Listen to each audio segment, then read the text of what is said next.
मुगलाना,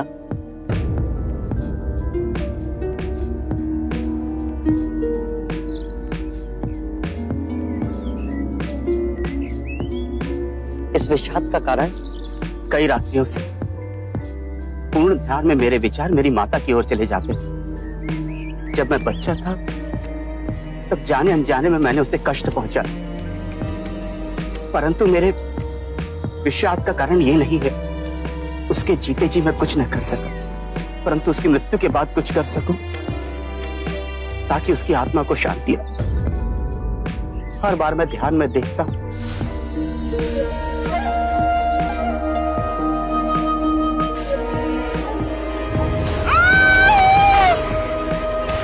माते। इस दृष्टांत ने मुझे बहुत व्यथित कर रखा है बुद्ध। इसका क्या अर्थ है? मुगलाना, जब तुम्हारी माताश्री जीवित थी तो क्या उन्होंने बुरे कृत्य किए थे? वचन से, कर्म से, विचारों ने। मेरी माता ने सिर्फ कांटे ही बोए। मैं अपनी माता के दुष्परिणामों को कैसे पलट सकता हूं? जैसी भी थी तो मां ही। मैं उस मां के ऋण को कैसे चुकाऊं? अपनी करुणा से मुझे कोई राह दिखाइए। तुम्हारी माता के दुष्प्रवृत्तियों की बात थी। उनके प्रति तुम्हारा स्नेह देखकर मैं अति प्रसन्न हुआ मुगलाना। माता पिता का ऋण तो आकाश के समान है, दिन हो या रात। हर मनुष्य को उस ऋण का सदैव स्मरण होना चाहिए। माता पिता को सच्ची श्रद्धांजलि है कि अपने जीवन को आनंद और संस्कार से जियो, सत्कर्म करो और अपने पुण्यों को माता पिता को समर्पित कर दो। तुम्हारा जीवन तो ऐसा ही है मुगलाना। तुम सेवा, समर्पण, शांति का आदर्श जीवन जी रहे हो। यदि तुम अपने पुण्यों को अपने माता पिता को समर्पित करोगे तो उनके पाप भी कम हो जाएंगे। धन्य हुआ मैं। पवर्ण दिवस पर तुम और संघ के सभी भिक्षु तुम्हारी माता के रूपांतरण के लिए प्रार्थना समर्पित करेंगे। गहन ध्यान और शुद्ध मन से की गई प्रार्थना में बहुत शक्ति है मुगलाना। वो तुम्हारी माता के सभी पापों को गला देगी, उन्हें धर्म की राह पर ले आएगी। हम एक मुक्ति समारोह करेंगे जहां संघ के सभी भिक्षु अपने माता पिता के रूपांतरण के लिए प्रार्थना करेंगे, चाहे वो जीवित हो या मृतक। करुणा के सागर है, सबके लिए निरंतर चिंतन। एक दिया असंख्य दियों को प्रज्वलित करता है मुगलाना। उससे दीपक का प्रकाश घटता नहीं अपितु और बढ़ता है। आनंद बांटने से बढ़ता है।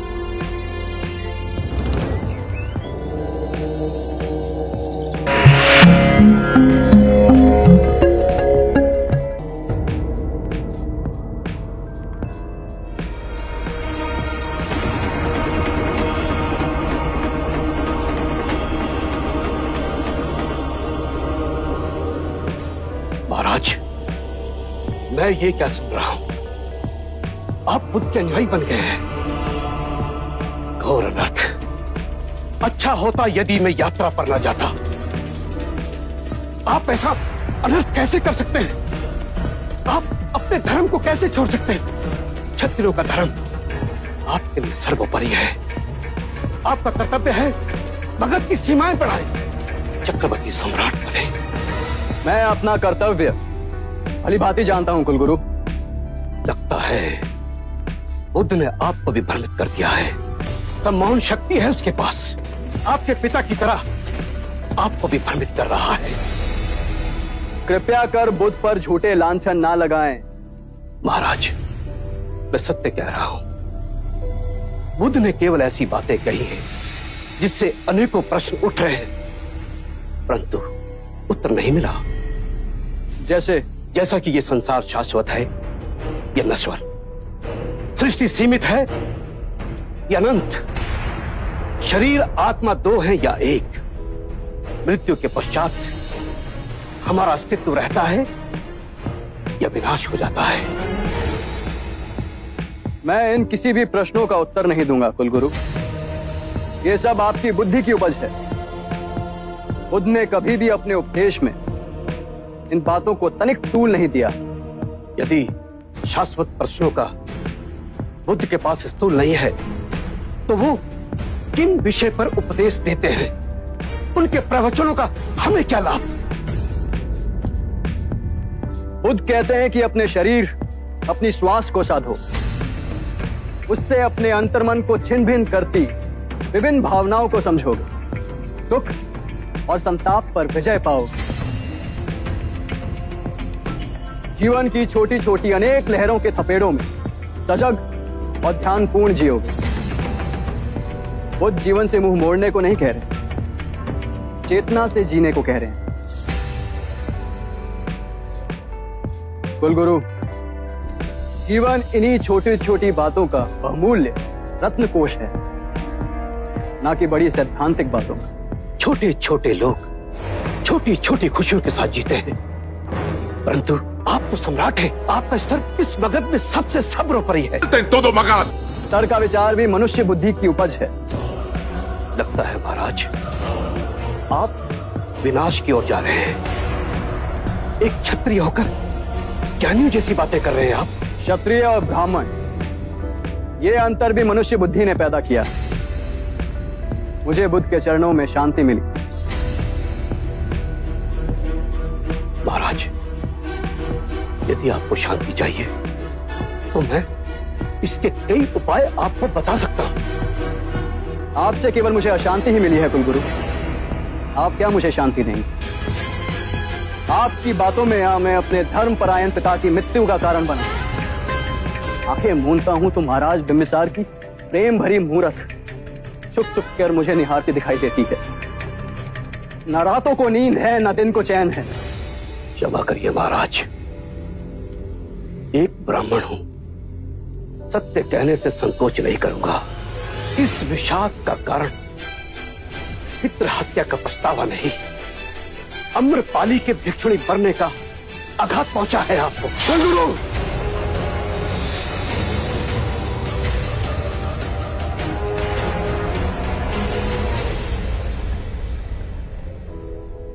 लगता है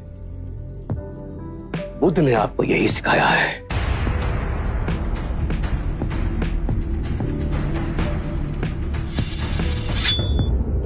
मगध के लोगों को आपसे बहुत सारी आशाएं थी, परंतु आप हमारा ही दमन कर रहे हैं। चलिए ऐसा ही सही, हम इसके लिए भी तैयार हैं।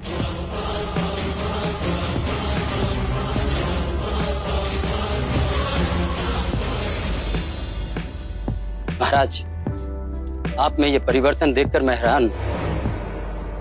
अजात शत्रु की उठी हुई तलवार बिना वार किए आज नीचे कैसे झुक गई? मुझे कुलगुरु की हत्या करने में तनिक संकोच न होता, किंतु यदि ऐसा करता तो मेरे गुरु बुद्ध का अपमान होता। बड़े ऊंचे स्वर में बोल कर गए हैं कुलगुरु। कोई मुझे कितना भी उत्तेजित क्यों ना कर ले, मैं अब कभी हिंसा के मार्ग पर नहीं जाऊंगा। जो मार्ग मेरे गुरु दिखाएंगे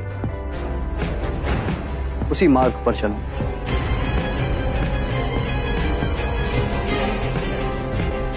Buda, Al volver, tu amigo y seguidor, Sudut, está por morir en este instante. Pero en los últimos momentos de agonía, está pensando solo en el Buda sagrado. Sí, somos soldados. Sería contradictorio no obedecer las órdenes del rey. Se consideraría traición. Así que voy a encontrar otro modo de hacerlo. Sé cómo. Nos volveremos monjes del Buda y no podrán obligarnos a ejercer violencia alguna. Sí, tienes razón. Nos convertiremos en monjes ascéticos y ganaremos la salvación a través de su sabiduría.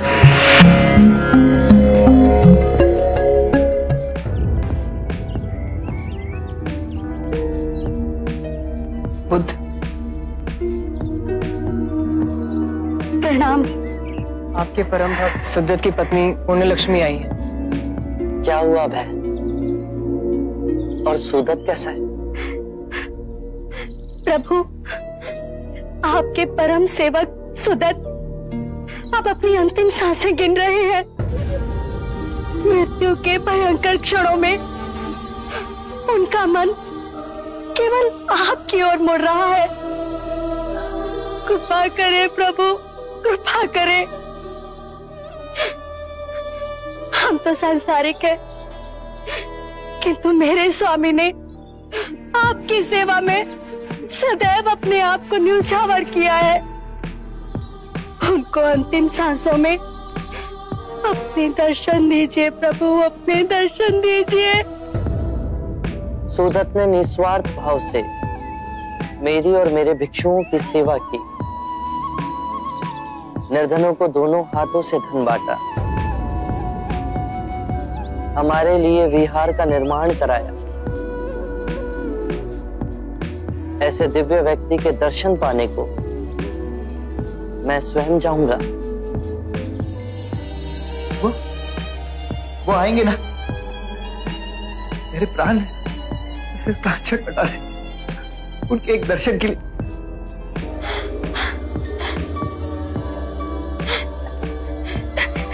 देखिए तो स्वयं बुद्ध आए हैं। बुद्ध?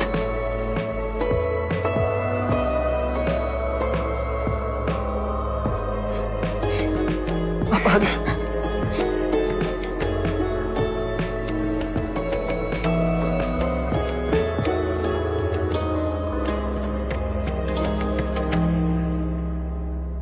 मेरी अंतिम इच्छा थी कि आपके दर्शन कर सकूं। कैसे ना आता सुदत,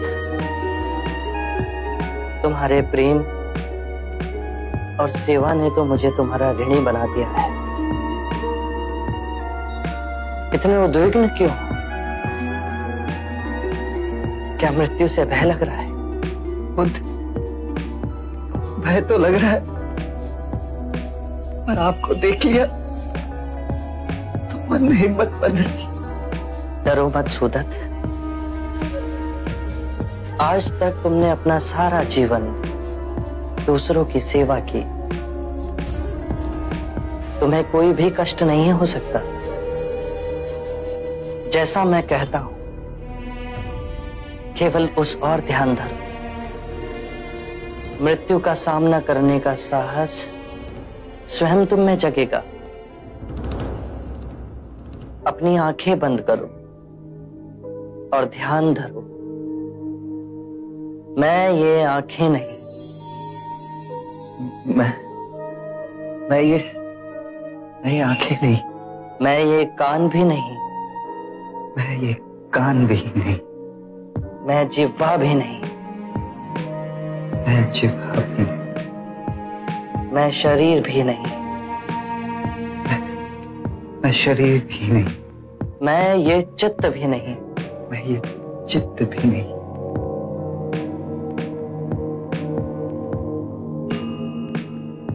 ध्यान नहीं लग रहा? ध्यान केंद्रित करो सुदत। अपनी आंखें बंद करो। जो मैं देखता हूं वो मैं नहीं, जो मैं सुनता हूं वो मैं नहीं, जो गंध आ रही है वो मैं नहीं, जो स्वाद, स्पर्श, विचार उठ रहे हैं उन सब में भी मैं नहीं। जो मैं देखता हूं वो मैं नहीं, जो मैं सुनता हूं वो भी मैं नहीं, जो गंध आ रही है वो भी मैं नहीं, जो स्वाद, स्पर्श और विचार उन सब में मैं नहीं। मैं ये दृष्टि नहीं, ध्वनि नहीं, सुगंध नहीं, विचार नहीं, स्वाद नहीं, मन नहीं, सुगंध नहीं, स्पर्श नहीं, मन नहीं। आगे बोलिए बुद्ध।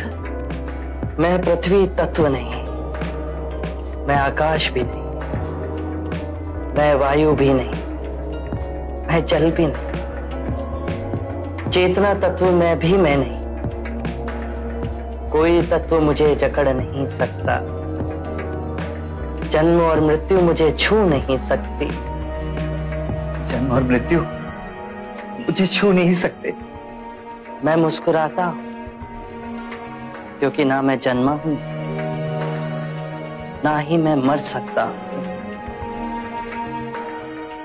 ना जन्म ने मुझे जीवन दिया और ना ही मृत्यु मेरा जीवन मुझसे छीन सकती। जन्म और मृत्यु पर मेरा अस्तित्व ना निर्भर था, ना निर्भर है। क्या हुआ सुदित? ध्यान नहीं लग रहा?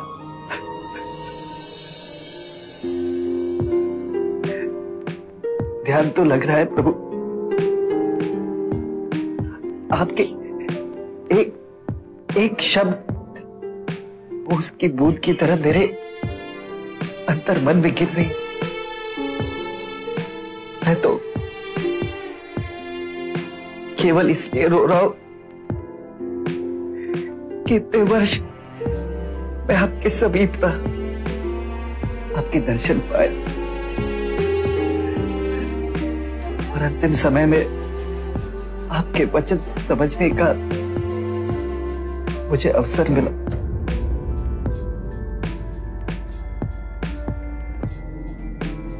धन्य है बुद्ध, धन्य है आप।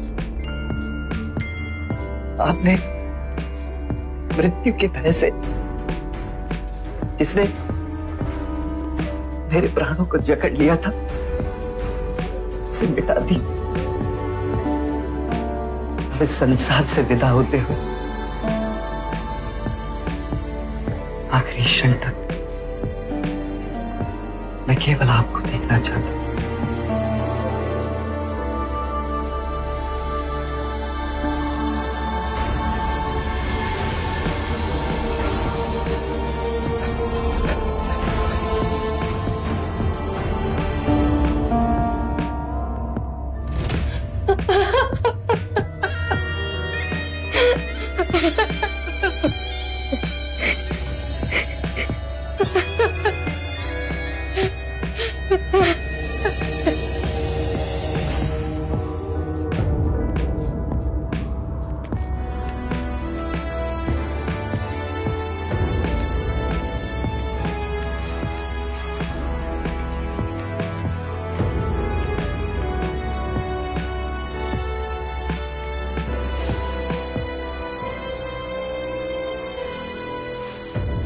महाराज, ये दोनों व्यापारी आपके समक्ष एक विनती लेकर आए। ये लोग विज्जी व्यापार के लिए जा रहे हैं। रास्ते में वन पड़ता है। वन से निकलने के लिए इन लोगों को सुरक्षा चाहिए। विजी में कोई नया उपद्रव शुरू हुआ है क्या? हाँ महाराज, पिछले कुछ माह से छोटी छोटी टुकड़ियों में लुटेरे आते, चाकू कटार से वार करके यात्रियों का माल लूट लेते और जंगल में ओझल हो जाते। उसके कुछ ही दिनों बाद वही लूटा हुआ माल विजी की मंडियों में ले जाकर बेच दिया जाता है।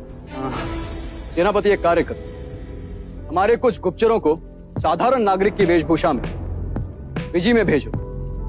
उनसे कहो कि वो वहां इस टोली के गठन की सभी सूचना एकत्रित करें।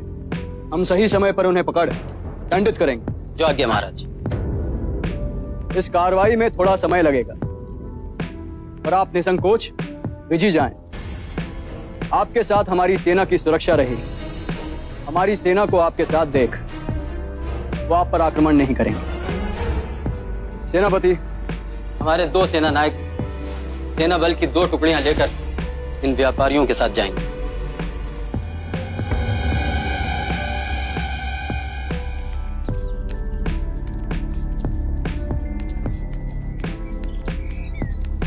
मित्र, हम ये सोच रहे थे कि हमने ये क्या जीवन पाया है। एक सेना नायक होने का अर्थ होता है देश की रक्षा के नाम पर मानव हत्या करे। आपने मेरे मुंह की बात छीनी। महाराज अजत शत्रु का अनुमान गलत है। विजी के लुटेरे बहुत बेधड़क हैं। वो हमें देखकर भय से डरकर भाग नहीं जाएंगे।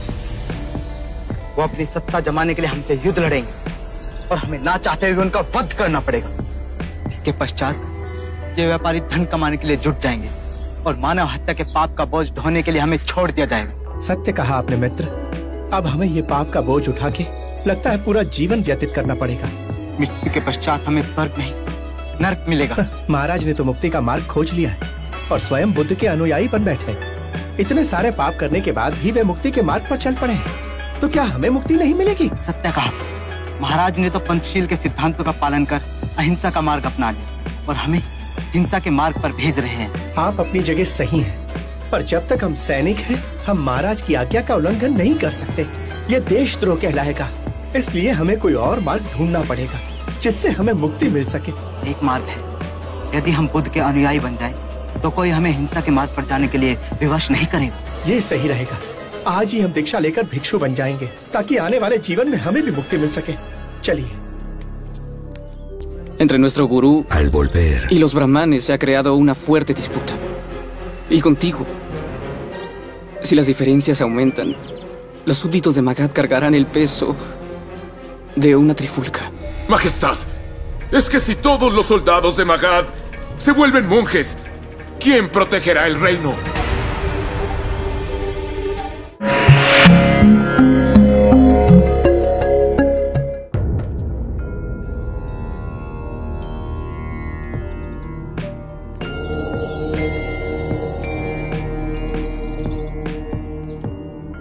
क्या हुआ सरिपुत्र? क्या मैं चिंता का कारण जान सकता हूँ? बुद्ध, मेरी माँ बहुत दिनों से अस्वस्थ है। मेरे गांव नाला में उसकी देखभाल करने वाला कोई नहीं। यदि आप आज्ञा दें तो। इसमें आज्ञा कैसी सरिपुत्र? माँ की सेवा से उत्तम कोई और कार्य नहीं। सेवा भी एक विशेष अवसर है सरिपुत्र। यदि सच्चे हृदय से सेवा की जाए तो उसमें भी ध्यान साधा जा सकता है। कोई वचन जिससे मेरी माँ को शांति मिले। मन और शरीर के स्वास्थ्य का रहस्य है कि जो बीत गया उसका ना शोक मन में हो और ना ही आने वाले कल की चिंता। जिस क्षण में हो, जो क्षण तुम्हें मिला है, जो तुम्हारे समक्ष है, उसी क्षण को पूर्ण ध्यान पूर्वक और पूर्ण समझ द्वारा जी लो।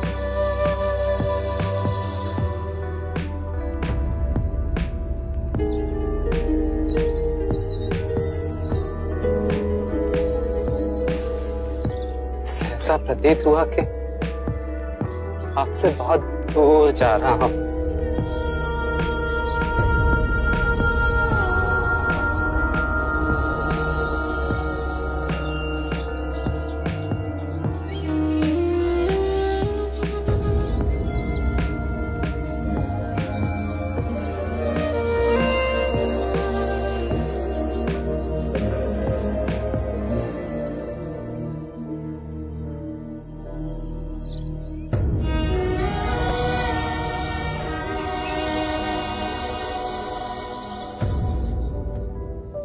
सब अपनी चिंता, व्यथा, शोक ले आपके पास आते हैं।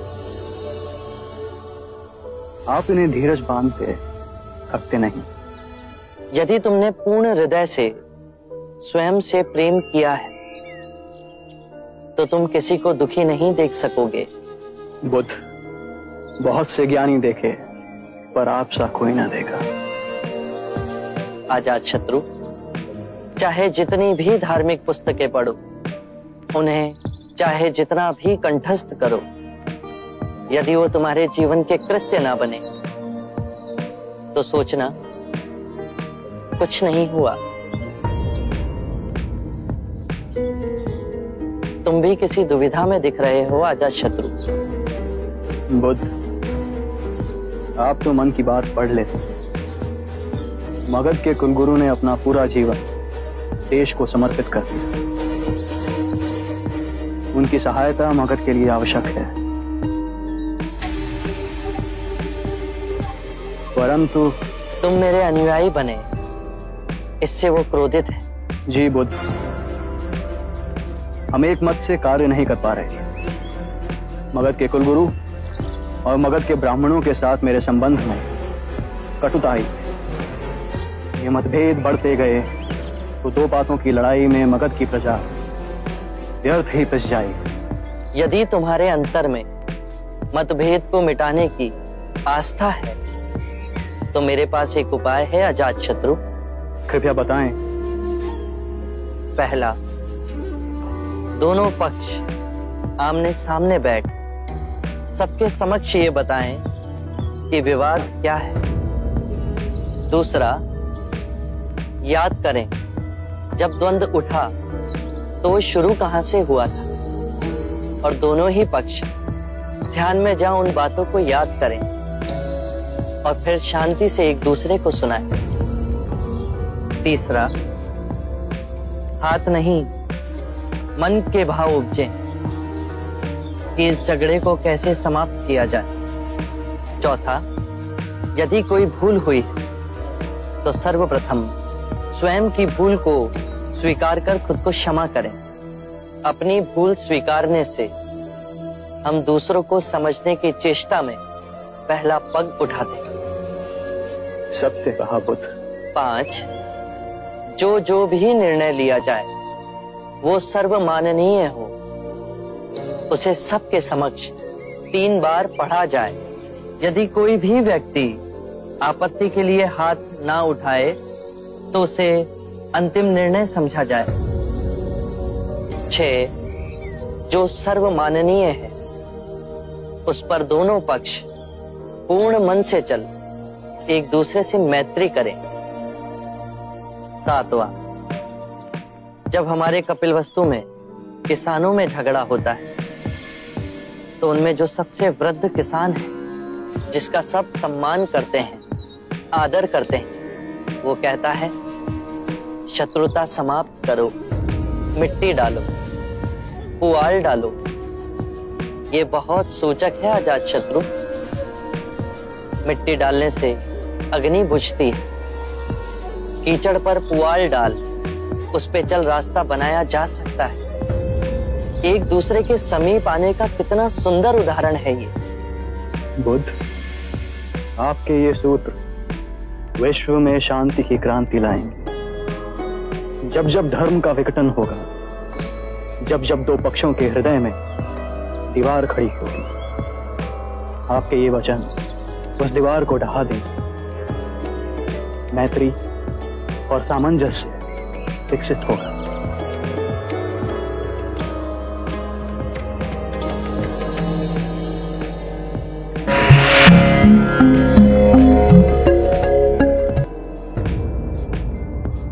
कुलगुरु, हमारे बीच के मतभेद के कारण मगध का कार्य बाधित हो। यदि हम प्रेम पूर्वक अपने मतभेद को दूर कर लें तो सबका भला हो। महाराज, मैं हृदय से आपकी भावनाओं का सम्मान करता हूँ। इन मतभेदों को दूर करने के लिए हम 7 नियमों का पालन करेंगे। 7 पग हैं जिन्हें हम मिलके उठाएं तो सभी समस्या का समाधान हो सकता है। पहला पग है। परंतु महाराज, ये 7 नियम किसने बनाए हैं? स्वयं बुद्ध ने। क्या? बुद्ध ने? किंतु महाराज, हम बुद्ध के बनाए नियमों को क्यों माने? क्या वो कोई न्यायाधीश है? ये तो हद हो गई, हद हो गई ये तो।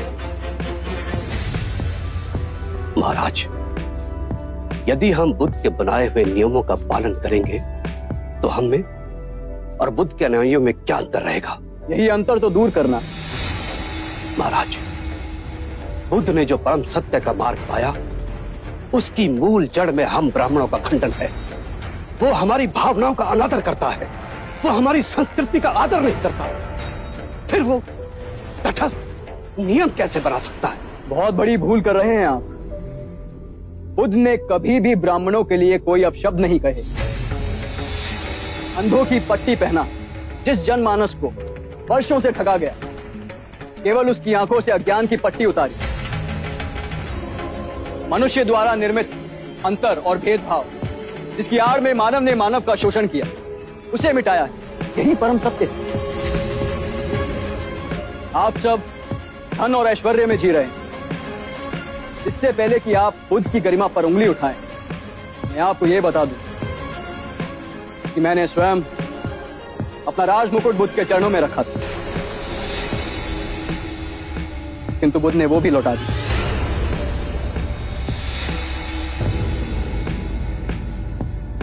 सत्ता की, बल की लालसा बुद्ध को छू नहीं सकती, वैसे ही जैसे दुर्गंध भरी वायु बुद्ध के समीप नहीं आ सकती। वो राजाओं के राजा हैं, जो सब त्याग निर्धन बने। उनमें अधिक आत्मिक शक्ति है कि हम सब में।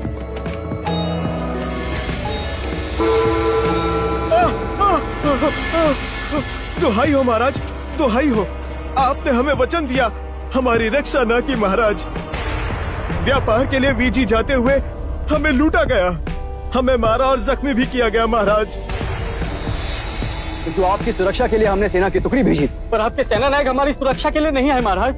केवल 5 सैनिक हमारी तरफ से लड़े, पर वो भी उन लुटेरों ने मार दिया उन्हें। सेनापति जी महाराज, ये क्या सुन रहे हैं हम? हमारे आदेश का उल्लंघन हुआ है। क्षमा महाराज, हमें भी इस सदन से पहले ही ये समाचार मिला कि हमारे दोनों सेना नायक दीक्षा लेकर भिक्षु बन गए। जब मैंने उनसे कारण पूछा तो उन्होंने कहा कि हम भी अपने महाराज अजातशत्रु की तरह पंचशीलता का पालन कर अहिंसा के मार्ग पर चलना चाहते हैं। महाराज, यदि हमारे सैनिक साधु बनते रहे तो घोर कष्ट आ जाएगा। मेरा बुद्ध से व्यक्तिगत कोई विरोध नहीं है, बस यही कारण है। बुद्ध तो क्षत्रिय होकर ब्राह्मण बन गया। यदि क्षत्रिय ब्राह्मणों का आचरण करेगा तो सारी व्यवस्था तहस नहस हो जाएगी। सेना के सैनिकों को कैसे दीक्षा दे सकता है वो? भविष्य की तरफ देखिए। यदि ये मगध के सारे सैनिक भिक्षु बन जाएंगे तो मगध की रक्षा कौन करेगा?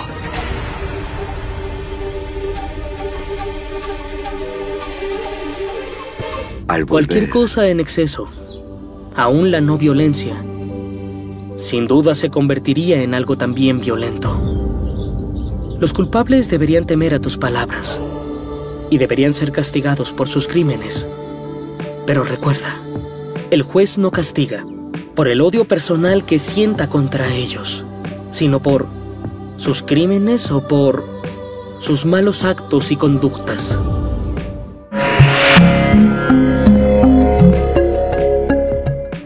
गुरुदेव, कुलगुरु का कथन चिंता योग्य है। यदि रक्षा करने वाले हथियार डाल दें तो रक्षा करेगा कौन? मेरे विरोधियों ने इस बात को तूल दे नई चाल चली। ये विवाद खड़ा हो गया है कि भिक्षु सैनिकों को बहला फुसला संघ में सम्मिलित कर रहे हैं।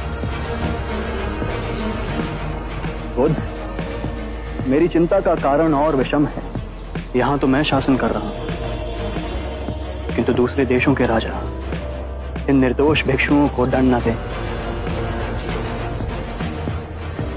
आपको शीघ्र ही इस समस्या का निवारण करना होगा बुद्ध। चिंतित ना हो अजातशत्रु, मैं ये नहीं चाहता कि मेरी कही अहिंसा की बातों की आड़ ले सैनिक अपना राजधर्म छोड़ दें, अपने देश, अपनी प्रजा, अपनी राजा के प्रति जो उनके कर्तव्य हैं उन्हें ना निभाएं।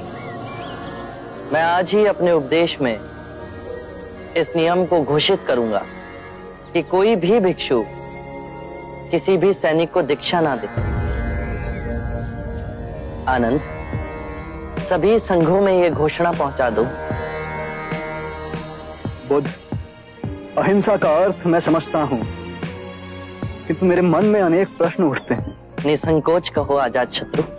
राजा, सेनापति, सैनिकों का कर्म है अन्याय के विरुद्ध युद्ध करें, अपने राज्य के नियमों का राज्य की प्रजा से सख्ती से पालन करवाना। आप अहिंसा से करुणामयी हो इन दुखियों की सेवा की बात करते हैं। क्या आप हमें अपराधियों को दंड देने की अनुमति देते हैं? क्या अपने राज्य के लिए, अपनी संपत्ति के लिए, अपने परिवार की सुरक्षा के लिए युद्ध कर, क्या यह उचित है? एक बार की घटना है आजाद शत्रु। एक गांव में एक विषैला सर्प था। न जाने वो कितने लोगों को काट मृत्यु के घाट उतार चुका था। सभी गांव वाले उससे बहुत भयभीत थे। वो जिस वृक्ष के तने में रहता था वहां बच्चे खेलने से भी डरते थे। एक बार ऐसा हुआ, एक भिक्षु वहां से गुजरा और उस वृक्ष की छांव में विश्राम करने के लिए बैठा। सांप उसे काटने के लिए बाहर निकला तो भिक्षु को उद्विग्न ना होते हुए देख सर्प अचंभित हुआ। भिक्षु ने उसे उपदेश दिया कि तुम्हारे काटने से, तुम्हारे लोगों को क्षति पहुंचाने से उन्हें बहुत पीड़ा होती है, उनके प्राण भी चले जाते हैं। सर्प में वैराग्य जागा।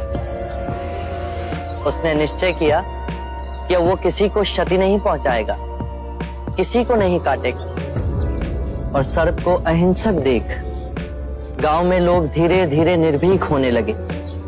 कोई उसे छेड़ता, बच्चे अकारण ही उसकी पूंछ पर अपना पैर रखते, लेकिन वो किसी को क्षति नहीं पहुंचाता था। बच्चे उस पर पत्थर फेंकते, किंतु फिर भी वो पलटकर वार नहीं करता था। भूख और पीड़ा से वो क्षीण हो गया था। रात्रि में कुछ कंकर पत्थर खा लेता और अगले दिन आक्रमण का सामना करता।